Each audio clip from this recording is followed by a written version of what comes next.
বাংলাদেশে একটা নির্বাচন হয়েছে ফেব্রুয়ারিতে। সেই নির্বাচনে দুইটা নির্বাচন ছিল। কয়টা নির্বাচন? দুইটা নির্বাচন ছিল, গণভোট এবং আপনারা এমপিতে ভোট দিয়েছেন। গণভোটে হ্যাঁ এবং নাতে ভোট ছিল। সংস্কারের পক্ষে অথবা বিপক্ষে বাংলাদেশের 70% মানুষ হ্যাঁ এর পক্ষে ভোট দিয়েছে, সংস্কারের পক্ষে ভোট দিয়েছে।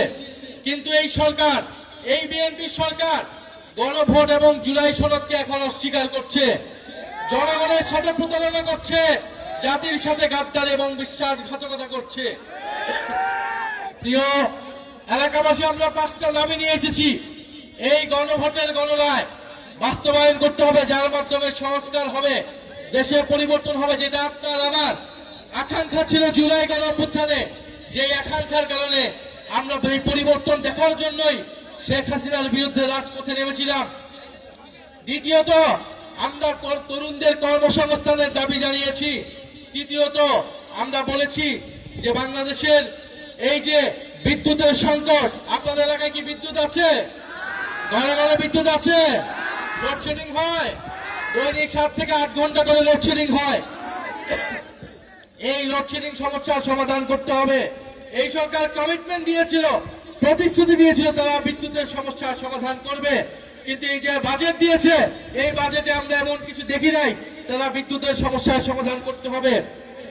ফলে অবশ্যই ঘরে ঘরে বিদ্যুৎ দিতে হবে এবং দ্রব্যমূল্যের নিয়ন্ত্রণ করতে হবে, মানুষের নিয়ন্ত্রণে অধীন আনতে হবে।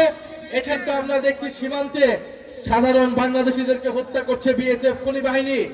আমরা দেখছি সীমান্তে পুশিন হচ্ছে এবং এই সরকার যে নিজেদেরকে জাতীয়তাবাদী সরকার বলে, জাতীয়তাবাদের নামে ব্যবসা করে, সে সীমান্ত হত্যা বন্ধ করতে পারছে না, সে পুশিন বন্ধ করতে পারছে না।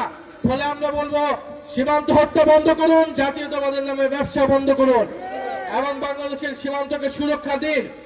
এখন জুলাই গণঅভ্যুত্থানের পরে নতুন নতুন নেতা তৈরি হয়েছে, নতুন নতুন নেতৃত্ব আসছে। শিলং থেকে, লন্ডন থেকে নেতৃত্ব দেওয়া হয়েছিল নাকি জুলাই গণঅভ্যুত্থান।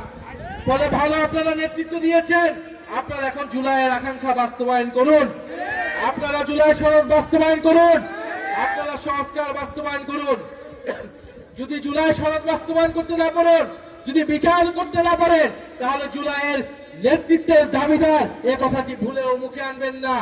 জুলাই জাদুঘর খুলে দিন এবং যারা জুলাই গণঅভ্যুত্থানে হত্যাকাণ্ড চালিয়েছিল তাদের বিচার নিশ্চিত করুন।